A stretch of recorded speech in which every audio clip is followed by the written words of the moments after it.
I guess you could say I am the anti-Ethereum, but I'm not really. But I'm sure a lot of people think I am. I'm probably the most blocked individual by the Ethereum core followers. Literally hundreds of Ethereum individuals have blocked me who are involved in the organization. People like Vitalik, people like Galvin, Toodle, a whole bunch of them, all the core folks. And you have to ask yourself why. Why, if my story in relationship with Ethereum is fake, why would they go to such extreme? If it was fake, why wouldn't they call it out to me and do posts and say, hey, and expose me, right? Why don't they sue me for slander, right? Because my story isn't fake, and I'm just sharing the truth of what happened to me. And the best way to deal with truth, if you don't want to put yourself in a hole, is to not deal with it at all and ignore it. So the one person who can validate my story and a lot of other stories is a guy called MatthewNWright, a real son of a bitch, dickhead, asshole, to be honest. Any person who met with him, and I could see how he would be blacklisted from the Bitcoin community in the very same way Roger Ver talks about. So this is kind of like what happened to the first Roger Ver, right? The Bitcoin Jesus. And who was so upset with Bitcoin that he went and launched Bitcoin Cash. Now here's the irony. What if Ethereum was the predecessor of Ethereum, which I know was Small Planet, which led to Ethereum? Both Michal, Alisi, and Vitalik were working on it, even though at the time I didn't know that, I didn't know Vitalik. He's the only person I never met. I met everyone else on the 2011 team, but Vitalik. And that's one of my tells is like, you know, why is he the only one on the Ethereum white paper when there was all these other people working on it? Number one. And number two, why is his only explanation for what inspired it is Bitcoin, when that's bullshit, because he was working on Small Planet that I consulted with. So this is a Where's Waldo. This should matter to you. And here, I'm going to show you. I'm up here. This is my adaptive trait, my 36-inch arms. I can reach up here. And hey, honey. Hey, honey, do you want this? Get myself some breakfast. That's my adaptive trait. Not my penis size, but my arms, and putting them to good use.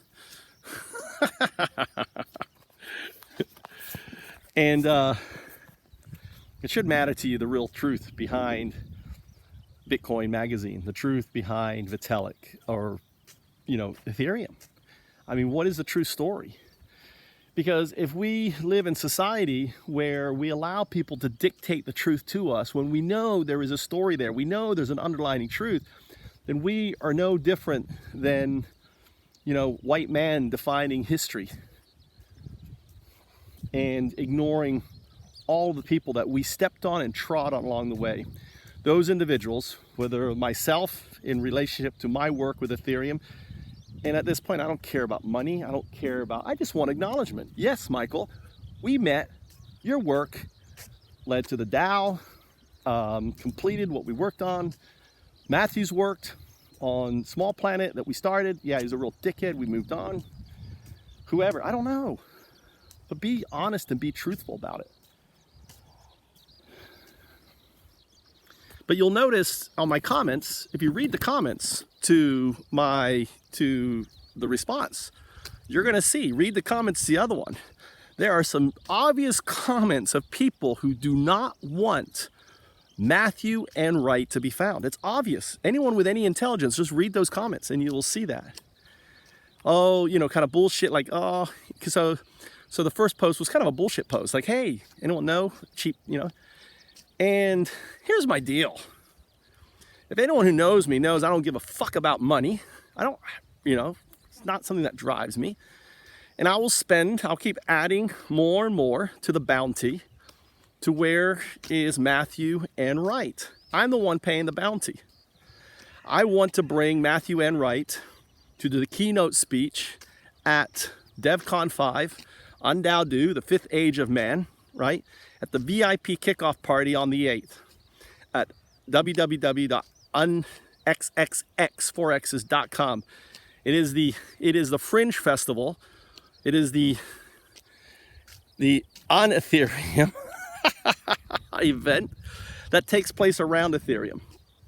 And it's all the, we'll have parties, other stuff, my talks, Lubin, if he shows up or if he doesn't, I don't care. But I'll be there. And then I'll just claim victory yet again. So, sorry, I'm trying to change my hand so I can eat. So, it should matter. And the way you can help is really simple. Tweet it, start the hashtag.